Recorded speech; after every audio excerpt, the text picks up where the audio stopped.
The waiting room smelled like antiseptic and despair. The fluorescent lights hummed faintly overhead, their cold glow making the world outside feel even farther away.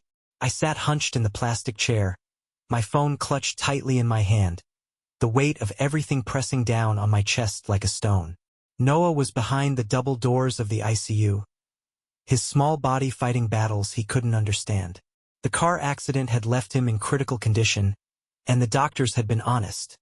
This wasn't going to be an easy road. My world should have been focused entirely on him. And it was, until I noticed Olivia's absence. She wasn't here. Not when the doctor explained the severity of Noah's injuries.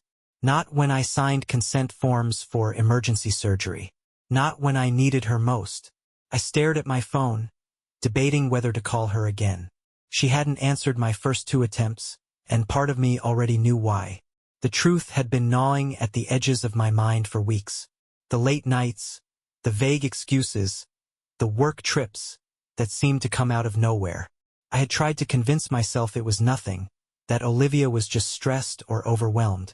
But now, sitting alone in this sterile, silent room while our son lay unconscious, I couldn't ignore it anymore. I opened the call log and stared at her name, my thumb hovering over the screen. Then, before I could lose my nerve, I pressed dial. The phone rang twice before she picked up. "Hey!" Olivia answered, her tone light and casual. It was the tone that broke me. "Where are you?" I asked, my voice tighter than I intended. There was a pause, just long enough to confirm what I already suspected. "I told you," she said carefully. "I'm out of town for work. What's going on?" I closed my eyes, taking a slow breath to steady myself.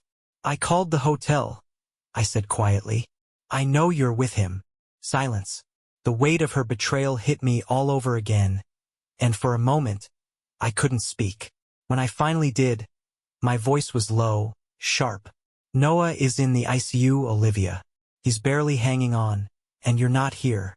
I need you to come to the hospital now." There was a hesitation, the kind that only made my anger flare hotter. "Lucas, I'll be there as soon as I can." "As soon as you can?" My voice rose, the rawness of the moment overwhelming me. "Our son is fighting for his life, and you're—" I stopped myself, unable to finish the sentence. "Just get here." Before she could respond, I hung up. I sat back in the chair, my hand shaking as I set the phone down on the small table beside me. My heart pounded, a mix of anger, disbelief, and heartbreak coursing through me. How had it come to this? The signs were all there, weren't they?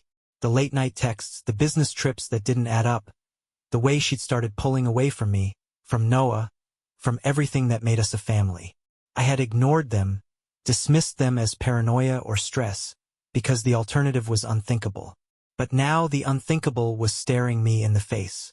I thought back to the day we brought Noah home from the hospital, his tiny hand wrapped around Olivia's finger. We had been a team then, partners navigating the chaos of parenthood together. I had believed in us, in the life we were building. But now, as I sat by myself in a sterile hospital waiting room, I realized how much of that belief had been one-sided. Hours passed, though I barely noticed. When the nurse finally let me into Noah's room, my heart broke all over again. He looked so small in the hospital bed, his face pale and fragile against the stark white of the sheets. Tubes and wires snaked around him, the machines beeping steadily as they monitored his vitals. I pulled a chair up beside him and took his hand gently in mine. "Hey, buddy," I said softly, my voice cracking. "It's Dad. I'm here." I sat there for a long time, the weight of everything pressing down on me. The accident, Olivia's betrayal, the uncertainty of what lay ahead. It all blurred together into a haze of grief and anger. But as I looked at Noah, I felt something shift inside me. This wasn't just about me. This wasn't just about a broken marriage or the lies Olivia had told. This was about Noah, about protecting him, about being the father he needed, no matter what. I leaned back in the chair, my resolve hardening. Olivia's actions couldn't go unanswered, but my focus had to be on Noah first. He was what mattered. He was the reason I couldn't let this break me. As the hours stretched into the night, I stayed by Noah's side, holding his hand and watching the steady rise and fall of his chest. And in that quiet, I made a promise to myself. I would confront Olivia. I would demand answers. But more importantly, I would do whatever it took to protect my son. The waiting room was quieter now, the hum of machines and occasional footsteps the only sounds breaking the stillness. Sitting in the same chair for hours gave me too much time to think. The memories of my life with Olivia came rushing back, one after the other, relentless and uninvited. I thought of our wedding day. She had looked radiant, her smile lighting up the small chapel as she walked toward me. Back then, every glance, every touch, every laugh felt like a promise. We'd vowed to face life together no matter what. But those promises had started to unravel long before tonight. The cracks in our marriage weren't obvious at first. They showed up in small, subtle ways. Her growing attachment to her phone, the way she pulled away from me when I reached for her hand, the excuses that piled up like bricks in a wall between us. "I have a lot on my plate," she'd say when I asked why she seemed distant. I wanted to believe her. I told myself it was normal for things to change after so many years. Work stress, the demands of raising a child, those things could weigh on anyone. But as the months passed, her excuses became harder to believe. She started leaving earlier in the mornings, coming home later at night. Business trips became more frequent, and when she was home, her attention was somewhere else. I would catch her smiling at her phone, her fingers tapping out messages she refused to share. Even then, I tried to rationalize it. I told myself we were just going through a rough patch. But now, as I sat in this hospital waiting room, I couldn't ignore the truth anymore. The cracks had been there all along. I just hadn't wanted to see them. The sound of hurried footsteps pulled me out of my thoughts. I looked up to see Olivia walking into the room, her face set in an expression that could have passed for concern if I didn't know better. "Where is he?" she asked, her tone clipped. "In the ICU," I replied, standing. "The doctor will explain everything." She didn't meet my eyes, her focus darting around the room as if searching for an escape route. "Olivia," I said firmly, "we need to talk." Her lips tightened, but she didn't argue. "Fine, let's talk." The conversation started calmly enough, but it didn't take long for the tension to boil over. "You weren't here when he needed you," I said, my voice low but steady. "Do you have any idea how that feels? To sit here, waiting for answers, while you're off." "Don't," she snapped, cutting me off. "Don't turn this into some morality play where you're the perfect parent and I'm the villain." I had my reasons. "Reasons?" I echoed, my anger bubbling to the surface. What reasons could possibly justify this? Noah was in critical condition. Olivia, and you were with him. Her expression hardened. "You don't get it, Lucas. You've never gotten it. You're so focused on work, on providing for us, that you don't even see what's happening right in front of you. Do you know how lonely I've been?" Ich stared her, stunned. "Lonely? Olivia, I've worked late nights and skipped vacations to make sure you and Noah had everything you needed. Everything I've done has been for this family." "And what about me?" she fired back. "You think throwing money at problems is enough? You stopped seeing me, Lucas. You stopped caring about me as a person." Her words were sharp, meant to cut, but they didn't land the way she intended. Instead of feeling guilty, I felt a strange calm settle over me. "Do you even hear yourself?" I asked quietly. "Noah is lying in a hospital bed, fighting to survive, and this is what you want to talk about? How you felt unappreciated." She looked away, her jaw tightening. "You'll never understand." The argument continued, each of us throwing words like weapons, but it was clear we were on two different battlegrounds. Olivia wanted to justify her choices, to frame herself as a victim of neglect. I couldn't bring myself to care about her excuses. I took a deep breath, forcing my voice to remain steady. "You made your choices, Olivia. I don't care what justifications you think you have. Right now, the only thing that matters is Noah. He needs stability, and I'm going to make sure he has it." Her eyes narrowed. "And what's that supposed to mean?" "It means I'm done making excuses for you," I said firmly. I'm done pretending this is something we can fix. Her face flickered with something I couldn't quite place.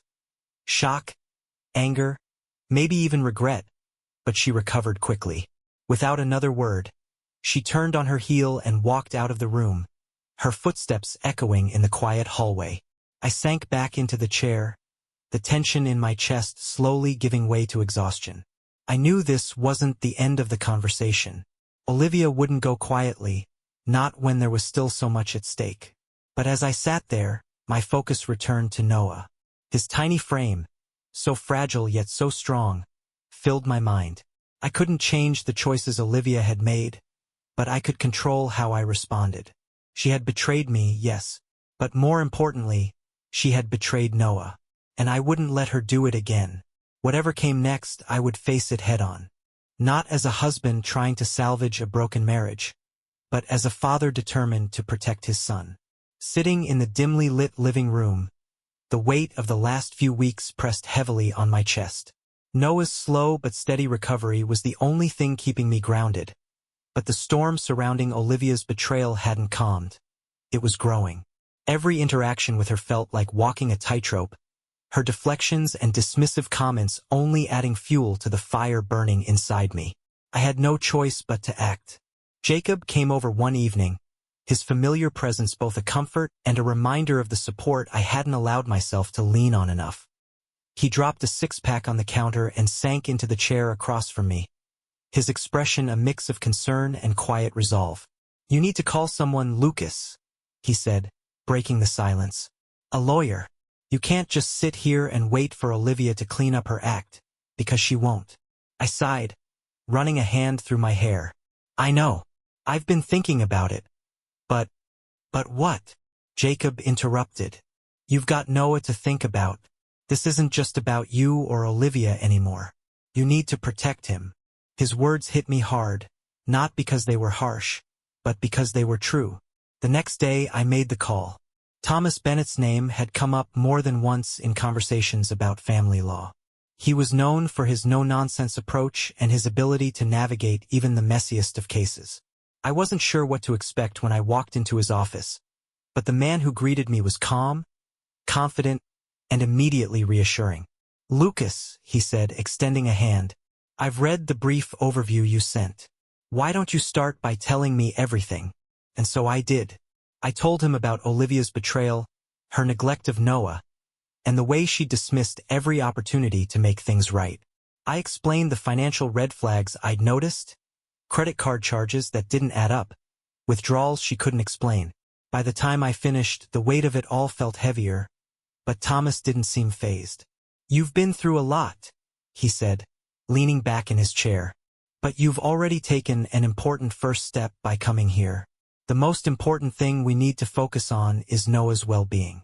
Everything we do will be framed around what's best for him."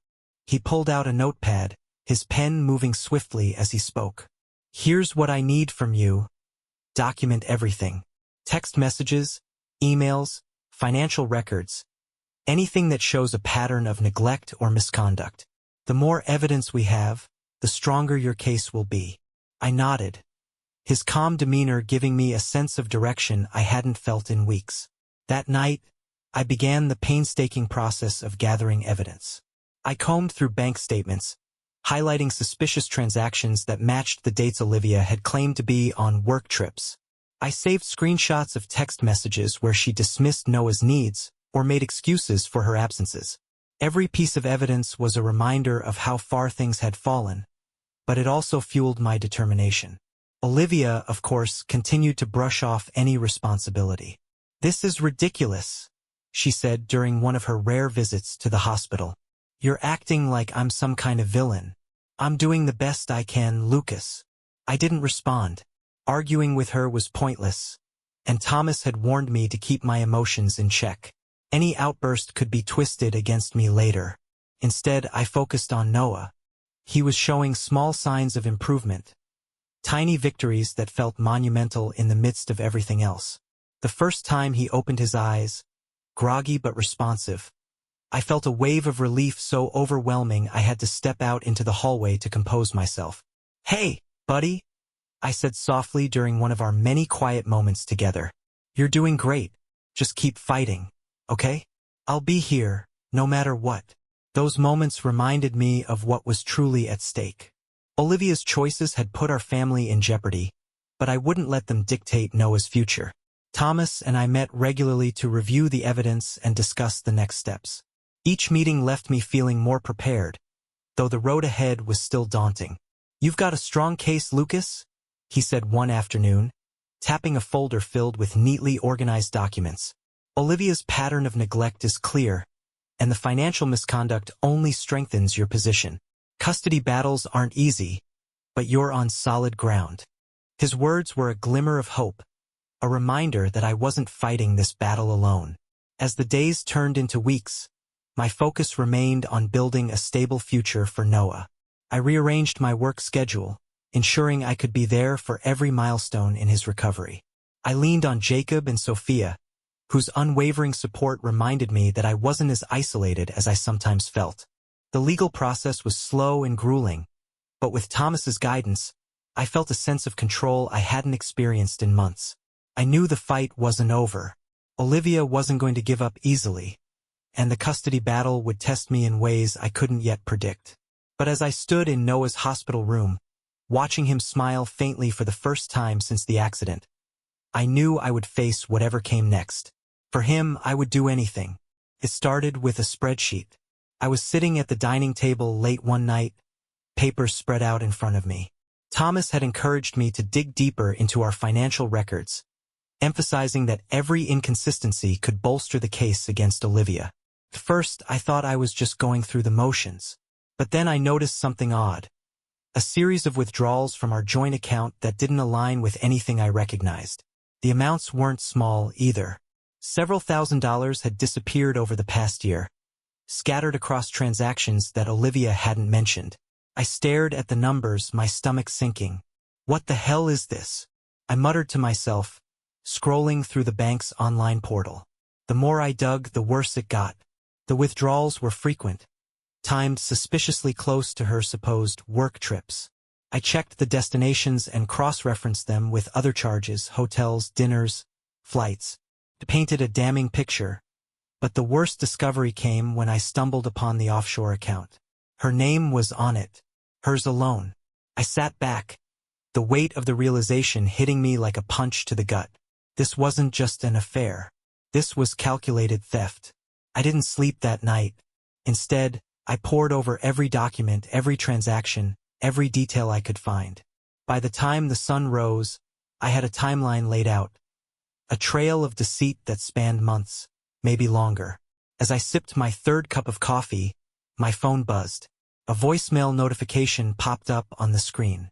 The number was unfamiliar, but something about it made me pause. I hit play. Olivia, it's Ryan.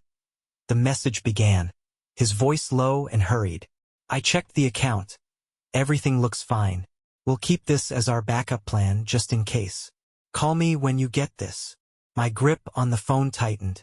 Backup plan? Just in case? It wasn't just Olivia who was involved. Ryan was part of this too, and now I had proof. By noon, I was standing outside Ryan's workplace, my heart pounding. I hadn't told Thomas or anyone else about what I'd uncovered yet. This confrontation was personal.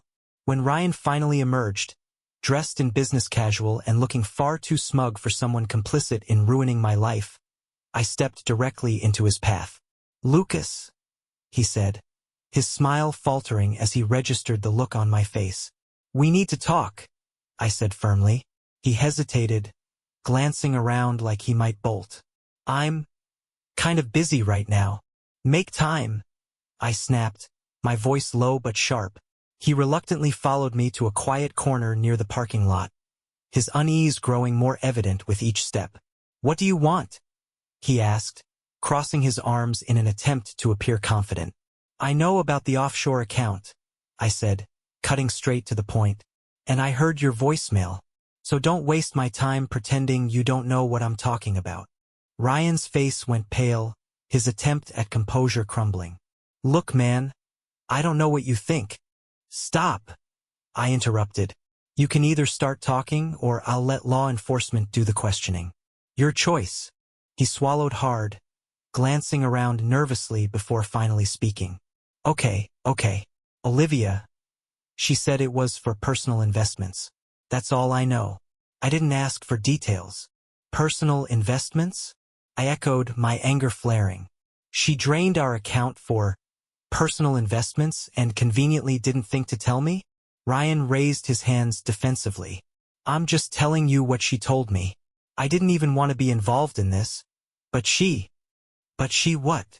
I demanded, stepping closer. He faltered, his mouth opening and closing as he searched for an answer. She said she deserved it, he muttered finally. She said you didn't appreciate her, and that she was just securing her future. His words hit me harder than I expected. Not because they surprised me, but because they confirmed just how far Olivia had gone to justify her actions. When I left, I called Thomas immediately, recounting everything I'd uncovered. He listened carefully, his tone growing more serious with each detail. This is significant, he said when I finished. We need to act quickly. I'll file a motion to freeze her accounts and subpoena the financial records tied to the offshore account. This strengthens your case considerably. His calm professionalism reassured me, but it didn't dull the sting of betrayal.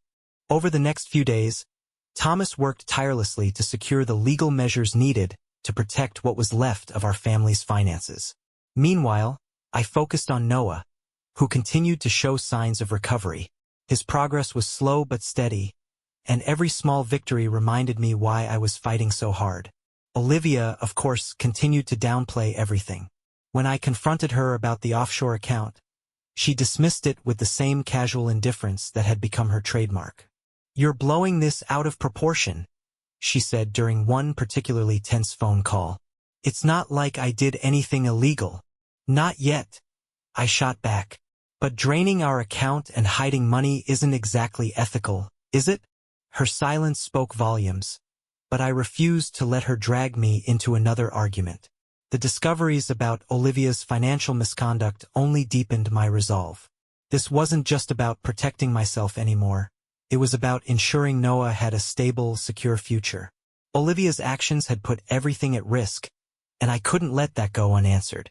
As I stood in Noah's room one evening, watching him sleep peacefully for the first time in days, I made a silent promise. No matter how long this battle took, no matter how hard it got, I would see it through. For him, for us. Olivia's betrayal had shattered our family, but I was determined to pick up the pieces and build something better. She might have thought she could manipulate her way out of this, but she had underestimated me. The fight wasn't over, but I was ready for whatever came next. The knock on the door came at the exact moment I expected it. Olivia always had a way of timing her entrances, as if she wanted to control how she was perceived. Arriving just late enough to make it seem intentional, but not so late that she couldn't feign surprise if called out. I opened the door to find her standing there, arms crossed and an air of defiance practically radiating off her.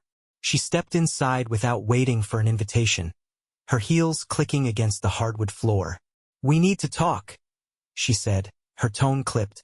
I couldn't agree more, I replied, gesturing toward the kitchen table. She sat down, her posture rigid, while I retrieved the folder containing the evidence Thomas and I had been compiling. As I placed it on the table between us, I saw her eyes flick to it briefly before she leaned back, arms still crossed. What's this? She asked, her voice laced with disdain. Everything, I said, keeping my voice calm. Your financial misconduct, the offshore account, the missing funds. It's all here.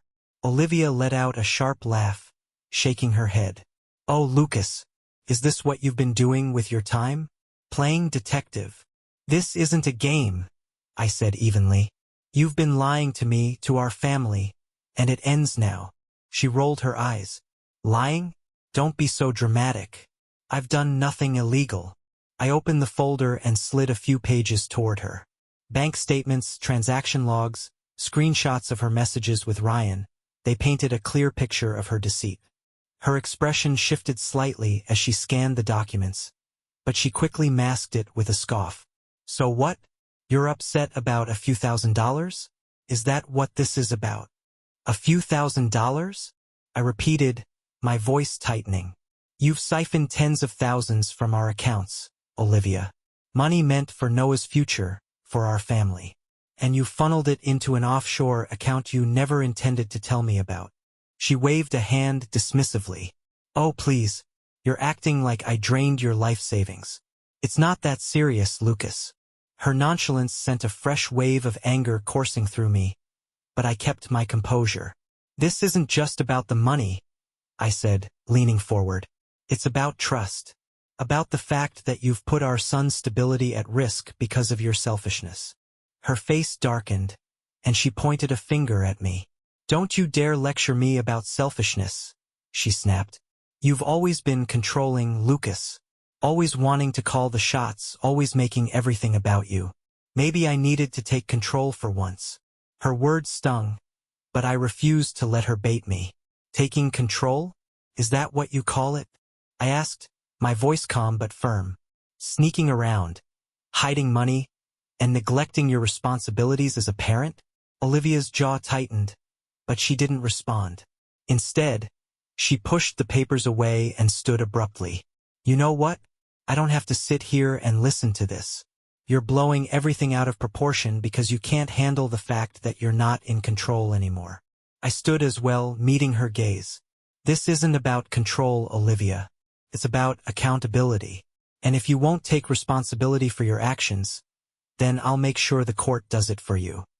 Her eyes narrowed, and for a moment, I saw a flicker of something. Fear, maybe, or realization that her games were finally catching up with her. But she quickly masked it with anger, grabbing her bag and heading for the door. You'll regret this, Lucas, she said over her shoulder before slamming the door behind her. The house fell silent, the echoes of her departure lingering in the air. I sat back down at the table, staring at the folder still sitting there. Her refusal to take responsibility was infuriating, but it also solidified my resolve. This wasn't about saving our marriage anymore. It hadn't been for a long time. This was about Noah, about making sure he had a stable, secure future, free from the chaos Olivia had brought into our lives. I called Thomas the next morning, updating him on the confrontation. She's not going to back down, I said, frustration evident in my voice. Most people don't in cases like this, Thomas replied. But her refusal to engage rationally works in your favor. We'll continue building the case, documenting her neglect, her financial recklessness, everything. The more evidence we have, the stronger your position will be. His calm, measured tone helped steady me. Over the next few weeks, I focused on gathering everything Thomas needed. I kept meticulous records of Olivia's absences, her dismissive behavior, and her financial improprieties. Each piece of evidence was a step closer to ensuring Noah's stability. Meanwhile, I poured my energy into being present for Noah. His recovery was slow but steady, and every small milestone felt like a victory. The first time he smiled again, it brought tears to my eyes. You're doing great, buddy, I said, holding his hand. We're going to get through this together, okay?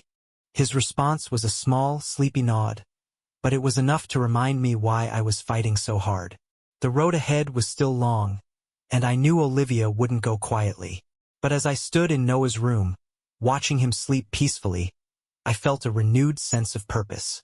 This wasn't just about winning a legal battle. It was about protecting my son from the chaos Olivia had created and giving him the stable, loving environment he deserved. No matter how difficult things got, I was ready to fight for him. For us, the courtroom was cold and formal, every detail designed to remind us of the gravity of the situation. The judge, an older woman with sharp eyes and a no-nonsense demeanor, sat at the bench, her presence commanding the room. On one side, Olivia sat with her lawyer, her expression carefully curated to appear calm and composed. On the other, I sat beside Thomas, my nerves tightly coiled but my resolve stronger than ever. This wasn't just about me. It was about Noah, his safety, his stability, and his future. The hearing began with procedural formalities, but it didn't take long for the tension to escalate. Thomas opened with a comprehensive summary of the case, outlining Olivia's financial misconduct, her neglect, and the evidence we'd painstakingly gathered over the past few months. Your Honor, Thomas said, his voice steady and confident. The facts of this case are clear. Ms. Parker has not only betrayed the trust of her family but has also demonstrated a pattern of behavior that prioritizes her own interests over the well-being of her child. We will show that Mr. Miller is not only the more stable parent, but the only parent acting in Noah's best interests. Olivia's lawyer countered, attempting to paint her as a victim. Ms. Parker has been under immense stress, her lawyer argued. She acknowledges some mistakes but maintains that she is a loving mother who wants what's best for her son. This is a case of a marriage falling apart, not neglect. I bit back a retort, forcing myself to remain calm as Thomas had advised. When Olivia took the stand, she played her role flawlessly at first. She spoke about how she felt isolated in our marriage, how my focus on work had left her feeling unappreciated and alone. She claimed the offshore account was a precaution, a way to ensure she had financial independence in case things fell apart. It wasn't about taking anything from Lucas, she said, her voice steady but tinged with practiced emotion. It was about protecting myself and ensuring Noah would be provided for. Thomas wasted no time dismantling her claims. Ms. Parker, he began, his tone measured. You stated that the offshore account was for your son's benefit. Can you explain why Mr. Walker referred to it as a backup plan in the voicemail submitted as evidence? Olivia faltered, her composure slipping for a moment before she quickly recovered. Ryan didn't understand the situation fully, she said. He was exaggerating. Thomas pressed further. And the funds withdrawn from the family's joint account, can you provide a clear explanation for why they were used to finance Mr. Walker's business ventures instead of contributing to your household or your son's medical expenses? Her silence was deafening. The turning point came when Ryan was called to testify. He looked uneasy as he took the stand, clearly reluctant to involve himself further. Under oath, however, his loyalty to Olivia quickly dissolved. She said the money was for investments, he admitted, his voice hesitant. I didn't ask too many questions, but yeah, some of it went to my ventures and some of it went into that account she set up. Were you aware that these funds came from the family's joint account? Thomas asked. Ryan hesitated, then nodded. I figured as much. His testimony was the nail in the coffin. By the time the hearing concluded, Thomas had meticulously laid out every detail of Olivia's deception. Bank statements, text messages, and Ryan's testimony painted a clear picture of her priorities, and they weren't with Noah. When the judge delivered her ruling, the room fell silent.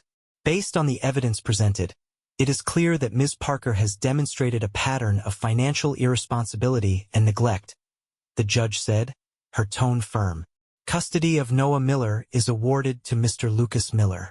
Ms. Parker's accounts will remain frozen pending further investigation, and she is granted supervised visitation rights, contingent upon completion of counseling. Any requests for unsupervised visitation will be subject to court approval. The words hit like a wave: relief, vindication, and a deep, bittersweet sadness all at once. Olivia's reaction was immediate. This is ridiculous, she said, her voice rising. I'm his mother. You can't do this. The judge raised a hand, silencing her. Ms. Parker, I advise you to reflect on today's proceedings. This ruling is in the best interest of your son, and I expect full compliance with the court's orders. Olivia's lawyer placed a hand on her arm, urging her to sit down. She did, but the fire in her eyes was unmistakable. As the courtroom emptied, I sat for a moment, letting the ruling sink in. The fight was over, but the cost of getting here wasn't lost on me. My marriage was gone, shattered by betrayal and lies. But Noah was safe, and that was all that mattered. Thomas clapped a hand on my shoulder as he gathered his papers. You did well, Lucas. This was the right outcome. Thanks, I said quietly, my voice heavy with emotion. That evening, as I sat by Noah's bed in the hospital, I felt a strange mix of emotions: relief, exhaustion, and a faint glimmer of hope. I told you I'd take care of you, I whispered, brushing a strand of hair from his forehead. And I always will. The road ahead wouldn't be easy. Co-parenting with Olivia, even under strict court orders, would be challenging. But as I watched Noah sleep peacefully, I knew I had made the right choice. This was the end of one chapter and the beginning of another. A chance to rebuild, to focus on what truly mattered, and to create a life where Noah could thrive. And for the first time in months, I felt like we were going to be okay. The house felt different now, quieter, but not empty. For the first time in what felt like forever, the quiet wasn't heavy with tension or unspoken resentment. It was peaceful, a blank canvas waiting to be filled with new memories. Noah's recovery was slow, but each small milestone felt like a triumph. His laughter came back first, tentative and soft at first, but it grew louder as the days passed. It was the sound I clung to on the hard days, a reminder of why I had fought so hard to create this new life for us. Our routine began to take shape, one small piece at a time. Mornings were spent making breakfast together, Noah stirring pancake batter with a determination that always made me smile. Evenings were for homework at the kitchen table, his pencils scattered everywhere, and bedtime stories that always ended with him begging for just one more chapter. I'd never realized how much I'd missed these moments, how much they had been overshadowed by the chaos of the past year. Now, every shared laugh, every quiet hug felt like a gift. Olivia's presence faded into the background. She kept her court-ordered visitation schedule but remained distant, her attempts at connection with Noah half-hearted at best. At first, I worried about how it would affect him, but Noah seemed to sense the shift. He didn't ask for her often, and when he did, his tone was matter-of-fact rather than wistful. "She loves you, buddy," I said one evening after he asked if she'd visit more often. "She just has a lot to figure out." He nodded, his expression wise beyond his years. "It's okay, Dad. I like it here with you." Those words meant more to me than he would ever know. One afternoon, Jacob came by with a toolbox in hand, determined to help me finish a long-overdue project. "You know," he said as we replaced a broken board on the backyard fence, "you're doing a hell of a job with Noah. He's a tough kid, just like his old man." I chuckled, wiping sweat from my forehead. "I'm just trying to keep it together, one day at a time." Jacob paused, resting his arm on the fence post. "That's all any of us can do, Lucas. But you've been through hell and come out the other side stronger. You should give yourself some credit." His words stayed with me long after he left. The lessons from the ordeal were hard-earned but invaluable. I learned that resilience wasn't about pretending everything was okay. It was about pushing forward even when it wasn't. I learned the importance of self-worth, of setting boundaries and not settling for less than I deserved. Above all, I learned how strong I could be when it came to protecting the people I loved. Noah and I weren't just surviving anymore. We were rebuilding. Some nights, when the house was quiet and Noah was asleep, I found myself reflecting on how far we'd come. The scars of Olivia's betrayal hadn't disappeared, but they didn't define us anymore. They were reminders of what we'd overcome, of the strength we'd found in the face of heartbreak. One evening, as I tucked Noah into bed, he looked up at me with sleepy eyes. "Dad," he said, his voice soft, "are we happy now?" I felt a lump rise in my throat, but I smiled and brushed a strand of hair from his face. "Yeah, buddy, I think we are." He nodded, satisfied, and drifted off to sleep. The challenges ahead were still there, but they didn't feel insurmountable. With each passing day, I felt more confident in my ability to navigate whatever came our way. This new life wasn't what I had envisioned, but it was ours. It was built on love, resilience, and the determination to give Noah a safe and happy future. And for the first time in a long time, I felt hopeful about what lay ahead. The sunlight streamed through the living room windows, casting a warm glow across the space Noah and I had made our own. The air was filled with the sound of his laughter as he raced his toy cars across the floor, narrating an epic race that only he could fully understand. Watching him play, so carefree and full of life, I felt a wave of gratitude wash over me. We had come so far. The toxicity of the past no longer loomed over us. Olivia's presence had dwindled into a distant memory, her influence fading with each passing day. Her supervised visits were rare, and Noah seemed to accept them as part of his life without letting them define him. For me, Olivia was no longer a wound but a scar, a reminder of what I had endured and what I had learned. Her actions had shaken my world, but they had also revealed truths I hadn't wanted to see. She had taught me the importance of standing up for what mattered, of protecting the people I loved and refusing to settle for less than I deserved. My role as a father had become my anchor. Every decision I made, every step I took, was focused on giving Noah the stable, loving life he deserved. It wasn't always easy. There were moments of doubt, days when the weight of everything threatened to creep back in. But those moments were fleeting, drowned out by the joy and purpose I found in being Noah's dad. Small victories became the foundation of our days. A successful homework session, a shared laugh over dinner, a bedtime story that ended with him falling asleep mid-sentence. These moments reminded me of what mattered most. I had also started reclaiming pieces of myself that I had forgotten during the chaos of the past few years. Weekends became an opportunity for adventure. Hiking trails, exploring local parks, or simply kicking a soccer ball around in the backyard. I picked up woodworking again, transforming the garage into a workshop where I could create and unwind. It was therapeutic, each project a reminder of my ability to build something new from scratch. Jacob and Sophia remained constants in our lives, their support unwavering. They had been there through the darkest moments, and now they shared in our brighter days. "You're in a good place, Lucas," Sophia said during a family dinner one evening. "I can see it in the way you smile now. It's not forced anymore." She was right. As the months passed, the peace I felt grew stronger.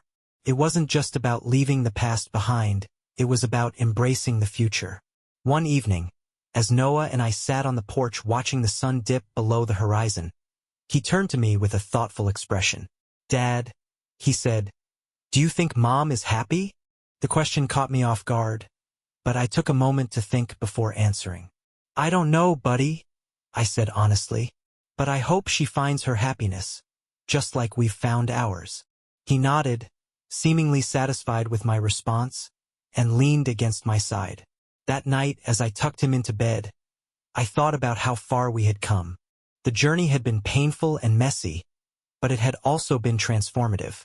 We were stronger now, not just because of what we had endured, but because of what we had built in its place. A life filled with love, stability, and the kind of joy that came from knowing we had weathered the storm and come out the other side. Standing in the quiet of the house later that night, I looked around at the space we had created. It wasn't perfect, but it was ours. For the first time in years, I felt at peace. Not just with the life I was living, but with the person I had become. Watching Noah grow, laugh, and thrive gave me a sense of purpose I hadn't known I needed. And as I looked ahead, I felt confident that no matter what challenges came our way, we could face them together. Our journey wasn't over, but the road ahead was brighter now, paved with the resilience we had found within ourselves. And for that, I was grateful.